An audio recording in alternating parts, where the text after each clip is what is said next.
entertainment and news. ENN present new video. Singapore 1965 तक Malaysia का इंतहाई पसमानदा इलाका होता था। जमीन दलदली, वीरान और बंजर थी। लोग सुस्त, बेकार और नालायक थे। ये सिर्फ 3 काम करते थे। बहरी जहाजों से सामान उतारते थे, चोरी चकारी करते थे, बहरी जहाजों से चूहे निकाल कर खाते थे और बस। मलेशिया इनसे तंग था, लिहाजा बड़ा मशहूर हुआ क्या है। टोंको अब्दुल रहमान के दौर में सिंगापुर ने आजादी मांगी और पार्लियामेंट के 126 अरकान ने सिंगापुर के हक में वोट दे दिए। बिल के खिलाफ एक भी वोट नहीं था। पार्लियामेंट का कहना था, हमने इन बेकार लोगों और दलदली जमीन को अपने पास रखकर क्या करना है, और यूं सिंगापुर आजाद हो गया। ये कुदरत की तरफ से सिंगापुर के लिए पहला तोहफा था।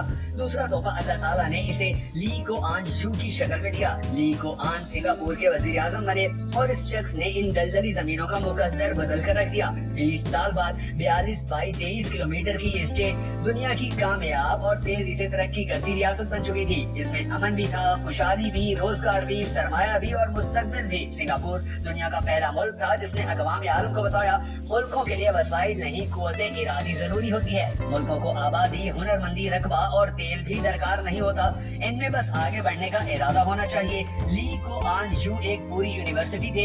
इस शख्स ने 2 दहाइयों में पूरी कौम बदल कर रख दी। कैसे? इन्होंने 5 अहम काम किए। वजीर आजम ली ने सबसे पहले मुल्क में अमन कायम कर दिया, मजहब को जाती मसला बना दिया। आप मुसलमान हैं या सिख, ईसाई, बुद्ध या हिंदू, किसी को कोई गर्ज नहीं। मस्जिद के साथ चर्च, मंदिर और टेम्पल बना दिया गया और ये ऐलान कर दिया गया, कोई शख्स किसी शख्स के मजहब के बारे में सवाल नहीं उठाएगा और एक मजहब का पैरोकार दूसरे मजहब की इबादत गाह में जा सकेगा और इस पर कोई एतराज करेगा और ना तबलीग। कानून की नजर में सबको बराबर कर दिया। मुल्क में कोई क्लास कल्चर नहीं था, किसी को किसी पर फौकियत नहीं थी, सब बराबर थे और हैं। मुल्क में हर किस्म के एहतजाज पर भी पाबंदी लगा दी और सड़कें, गलियां और बाजार हर कीमत पर खुले रहेंगे और कोई शख्स किसी के लिए सिक्योरिटी रिस्क नहीं बनेगा। ली को आन शू ने चुन चुन कर अहल और ईमानदार लोग अहम ओहदों पर तैनात कर दिए और उन्हें काम करने का भरपूर मौका दिया। लोग आज भी 30-30 साल से अपने ओहदों पर बैठे हैं और काम कर रहे हैं। ईमानदारी का ये आलम है कि ली को आन शू के 1.5 दर्जन मिनिस्टर और ब्यूरोक्रेट्स करप्शन के इल्जाम के बाद खुदकुशी कर गए। हुकूमत अहल लोगों को दूसरे मुल्कों से भी भर्ती कर लेती थी।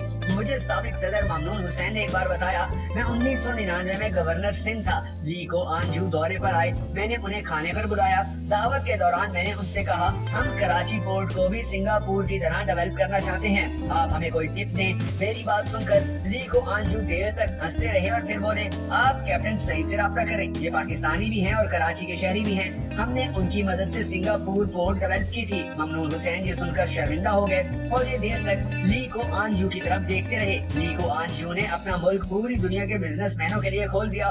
कोई कहीं से भी आ सकता था और मुल्क में काम कर सकता था, बस एक शर्त थी, उसके पास पैसा और तजर्बा होना चाहिए। मसलन भारत के एक मुसलमान मुश्ताक अहमद ने 1971 में सिंगापुर में अल मुस्तफा स्टोर बनाया। ये अब एक तवील कम्प्लेक्स बन चुका है। मुश्ताक अहमद नेक नियत बिजनेसमैन है, मुनाफा कम और क्वालिटी ज्यादा पर यकीन रखता है, लिहाजा ये अब तक खरबपति बन चुका है और किसी ने आज तक इसे तंग नहीं किया। और ये यहाँ अकेला नहीं है, ऐसी सैकड़ों मिसालें मौजूद हैं और हर शख्स ने मुश्ताक अहमद की तरह तरक्की भी की और ये दूसरों के लिए रोशन मिसाल भी बना। चार्ली को आन शू ने तालीम और हुनर पर खसूसी तवज्जो दी। सिंगापुर के तालीमी इदारे महज तालीमी इदारे नहीं हैं, ये हुनरमंद और अहलियत की लेबॉर्टरियां हैं। लिहाजा यहाँ जहाँ एक तरफ 96% लोग तालीम याफ्ता हैं, वहाँ ये हुनरमंद भी हैं, ये खुद भी कमा रहे हैं और मुल्क को भी कमा कर दे रहे हैं। ली को आन शू ने पूरी कौम को तहजीब भी सिखा दी। इसका आगाज शख्सी सफाई से किया गया। लोगों को टॉयलेट इस्तेमाल करने का तरीका सिखाया गया। मुल्क में मुस्लिम शावर और टॉयलेट पेपर लाजमी करार दे दिया। हाथों की सफाई को कानून बना दिया। सिंगापुर दुनिया का वाहिद मुल्क है जिसमें आज भी आप अगर किसी सड़क या अवामी जगह पर थूकते, पान की पैक गिराते या नाक साफ करते पकड़े जाएं तो आप सीधे जेल जाएंगे। लिहाजा आपको पूरे मुल्क में कोई शख्स गला साफ करता या थू करता दिखाई नहीं देगा। आप ये जानकर भी हैरान होंगे, इस पाबंदी के बाद अब सिंगापुर के लोगों में थूकने की ख्वाहिशें खत्म हो गई है। मजीद ली को आन शू का ख्याल था, सिगरेट, पान और चिंगम गंद फैलाते हैं, लिहाजा उसने इन पर भी पाबंदी लगा दी। सिंगापुर में सिगरेट बहुत महंगा है और पीने के लिए जगह भी मुफ्त है। अगर कोई शख्स इनके अलावा किसी जगह हाथ में डब्बी या सिगरेट पकड़कर खड़ा हो तो उसे पुलिस पकड़ लेती है। च्युइंगम पर आज भी पाबंदी है, आप मुल्क में च्युइंगम ला भी नहीं सकते। ली को आन शू ने पूरे मुल्क में इंफ्रास्ट्रक्चर बिछा दिया। सिंगापुर में हाईवेज, मेट्रोज और पोर्ट उस वक्त बने जब मशरिक में इनका तस्वुर भी नहीं था। पूरे मुल्क में पीने का साफ पानी हुकूमत सप्लाई करती है। आप किसी भी टोटी का पानी पी सकते हैं। मैंने ILO की कॉन्फ्रेंस में शिरकत की। कॉन्फ्रेंस में 48 ममालिक के वफूद आए थे, लेकिन किसी के मेज पर पानी की बोतल नहीं थी। पानी के जग थे और ये जग अमला टोटी से भरकर रखता था। होटलों के अंदर भी टोटियां लगी हैं। एयरपोर्ट के बिजनेस लाउंजेस में भी पानी की बोतलें नहीं होती। बिजली और गैस की लोड शेडिंग का तस्वुर तक नहीं। हम मसाइल की वजह जरूर की जाती है। फालतू लाइट और जलता हुआ चूल्हा गुनाह समझा जाता है। हम पाकिस्तानी मुसलमान हैं और पाकिस्तानी मुसलमानों की एक खास निशानी है, हम मानते नहीं है। मुश्ताक अहमद जूसवी ने पाकिस्तानी मुसलमानों के बारे में तारीखी फिक्र कहा था। मैं इस फिक्रे को काबिल हजम बनाने के लिए इसमें थोड़ी सी तहरीफ कर रहा हूँ। जूसवी साहब ने लिखा, मुझसे गर्मी ने कहा, भाई मुसलमान हम भी हैं, लेकिन आप लोग कुछ ज्यादा ही खिसक गए हैं। ये बात 100% दुरुस्त है। हम लोग हकीकतन खौफनाक हद तक खिसके हुए हैं। लिहाजा हमने अपने मुल्क पर अपनी दोनों की मत मार दी है। मैं अब तक 105 मुल्क फिर चुका हूँ।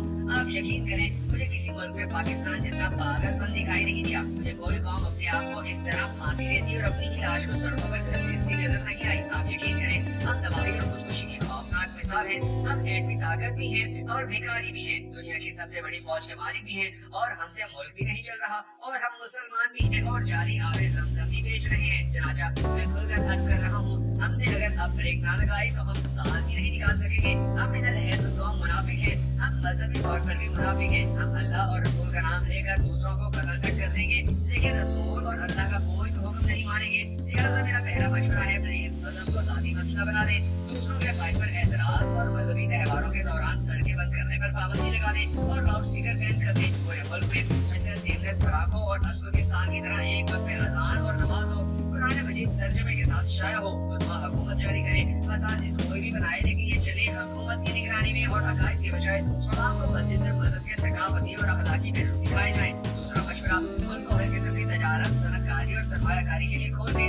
दुबई, सिंगापुर और तुर्की की तरह दुनिया भर के सरमायाकारों को आने दे और काम करने दे। किसी से रकम के बारे में न पूछे। ये याद रखिए, सियाहत दुनिया की सबसे बड़ी इंडस्ट्री है। आप इस पर तवज्जो दें। कराची से ईरान के बॉर्डर तक 1500 किलोमीटर कोस्टल लाइन है। आप ये यूरोपीय मुल्कों को दे दें, ये जहाँ टैक्स फ्री यूरोपीय शहर बनाए और चलाए। हुकूमत रास्ते में कोई रुकावट खड़ी ना करे। और चौथा मशवरा, मेहरबानी फरमाकर मुल्क में इस्तेहकाम पैदा करें। वो तमाम सियासतदानों को बिठाए, 30 साल का प्लान बनाए और इसके बाद जो इस प्लान की खिलाफ वर्जी करे उसे पकड़कर उल्टा लटका दे। ये मुल्क इसके बगैर चल नहीं सकेगा। हमें लीग को आंचुक करना पड़ेगा। खुदा की पनाह, 683 बराबर किलोमीटर के सिंगापुर के मालियाती ज़खायर $250 बिलियन है और हम एटमी ताकत होते हुए भी $1 बिलियन के लिए कश्मोल लेकर कर रहे हैं। क्यों? क्योंकि हमें आपस में लड़ने से ही फुर्सत नहीं मिल रही। हम पागल बन के इस लेवल पर चले गए हैं जहाँ इंसान लज्जत लेने के लिए खुदकुशी तक करे और आंखें खोले और देखे कि हम बर्बाद हो चुके हैं। If you like my video, watch, share, subscribe.